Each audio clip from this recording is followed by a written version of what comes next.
Assalamualaikum warahmatullahi wabarakatuh. Om Swastiastu, Salam Nama Budaya, Salam Kebajikan. Selamat siang Bapak Ibu, apa kabarnya hari ini? Mudah-mudahan masih sehat dan masih semangat untuk mengikuti materi selanjutnya, yaitu analisis gunung es dan proses U bersama saya Ranti Nuranita Wijayswara Balai Diklat Keagamaan Bandung.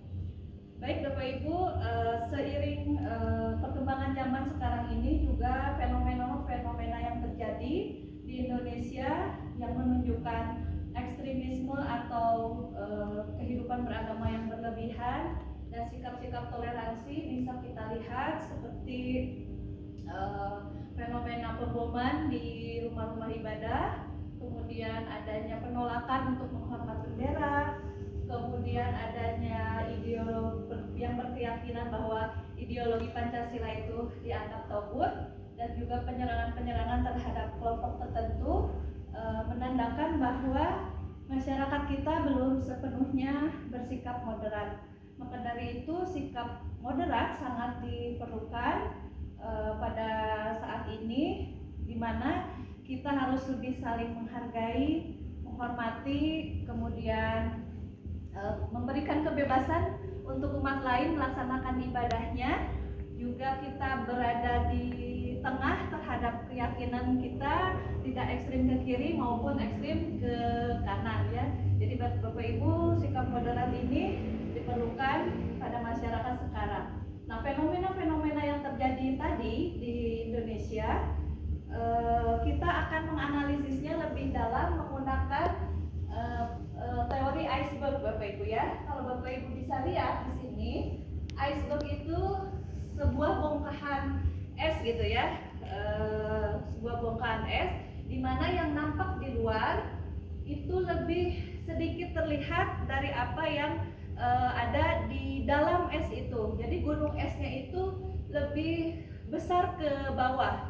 Nah, sebetulnya inilah yang terjadi, bahwa masyarakat kita itu lebih banyak terjebak di apa yang terjadi di permukaan atau fenomena yang ada di permukaan yang kita sebut events ya.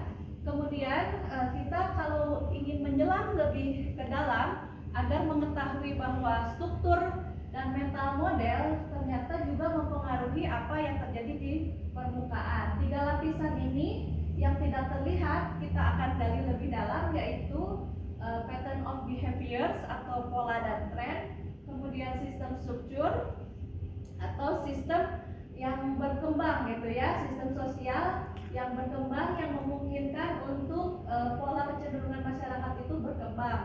Kemudian yang ketiga adalah mental model. Mental model ini berarti cara pandang, nilai-nilai, value, assumption gitu ya, yang menjadi pengungkit juga ya terhadap perubahan struktur yang sistematis. Nah, ini merupakan teori iceberg yang dikembangkan oleh Peter F. Sange dan Hamilton yang akan kita ulas Bapak Ibu ya. Nah, ini kita kalau kita lebih sederhanakan contohkan, misalkan ya Bapak Ibu, ini ada fenomena di masyarakat itu kawin anak masih makin marak. Kemudian ada kampanye atau hashtag dengan tagar nikah muda atau selebrasi dilakukan oleh selebriti-selebriti kita, di mana ditonton oleh masyarakat luas ya, karena pengaruhnya ini sangat luar biasa. Ketika kita menyelam ke dalam, pattern of behavior ya atau pola trennya adalah kawin anak direstui atau difasilitasi oleh orang tua, keluarga dan masyarakat. Kemudian terjadi juga kehamilan remaja semakin meningkat, seperti akhir-akhir ini yang terjadi di Malang ya Bapak Ibu ya, bahwa anak-anak sekolah itu ternyata setelah dilakukan tes banyak yang sedang mengandung. Kemudian ada kampanye masif dan sistematis mengenai nikah muda ini. Nah, setelah kita tahu pola trennya, kita mencoba ke dalam lagi, yaitu bagaimana sistem strukturnya bahwa itu bisa terjadi ya. Ternyata pemahaman keluarga juga mempengaruhi, mungkin juga tradisi atau justifikasi praktik beragama, bahwa misalkan dengan nikah muda itu menyelamatkan anak muda dari zina dan lain sebagainya ya. Kemudian pemuka agama juga ini berperan, patriarki atau kebapaan gitu ya jalurnya, kemudian kebijakan dan program perangkat negara juga sangat berpengaruh. Ada dispensasi dan isbat nikah yang dilakukan ketika di bawah umur melakukan ke pengadilan, setelah dapat dispensasi akhirnya boleh menikah. Nah, pendidikan dan akses terhadap pendidikan juga sangat berpengaruh. Kita maju lagi ke mental model value seperti apa sih yang dimiliki, akhirnya kita gali. Kalau dari perspektif agama yaitu mungkin cara mencegah zina adalah dengan menikah. Kemudian perspektif keluarga dan tradisi yang sudah turun menurun gitu ya. Kemudian anak perempuan itu misalkan punya value-nya malu ketika menikah itu telat gitu, dianggapnya tidak laku dan lain sebagainya. Jadi kebanggaan tersendiri ketika bisa menikah muda. Kemudian belum lagi perspektif komunitas, perempuan tidak perlu sekolah tinggi karena akhirnya kita sering mendengar bahwa wanita itu akhirnya akan ke dapur juga gitu ya, dan seperti itu. Perspektif perangkat negara masih menganggap bahwa itu bukan isu sentral, dan negara masih berpikiran ketika akan mengeluarkan kebijakan itu jangan melawan ke tradisi. Nah, Bapak Ibu, ini sebagai contoh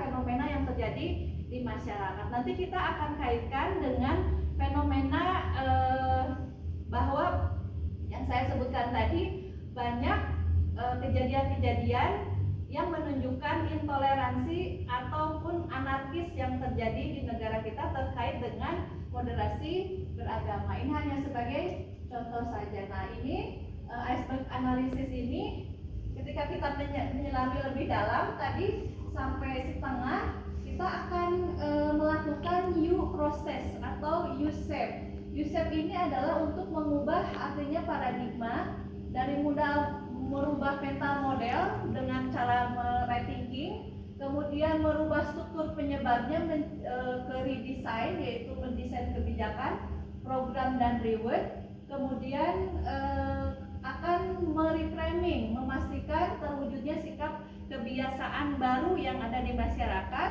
yang akhirnya nanti menjadi reacting. Reacting ini akan merubah fenomena yang asalnya kurang baik menjadi nanti ketika kita bereaksi itu dalam proses yang tadi merubah mental model, struktur penyebab dan pola tren dari mulai rethinking, redesign dan reframing ini diharapkan kita membuat masyarakat akan lebih berpikir kembali untuk lebih menjadi masyarakat yang moderat, tidak asal menjustifikasi suatu keadaan atau fenomena, tidak asal misalkan mengkafirkan aliran tertentu, mazhab tertentu, kemudian gampang menjudge gitu ya terhadap aliran yang berbeda dengan dirinya. Nah, ini dari proses analisis iceberg ini kita rubah menjadi U-proses. Nah, Bapak Ibu, untuk selanjutnya kita akan bagi kelompok.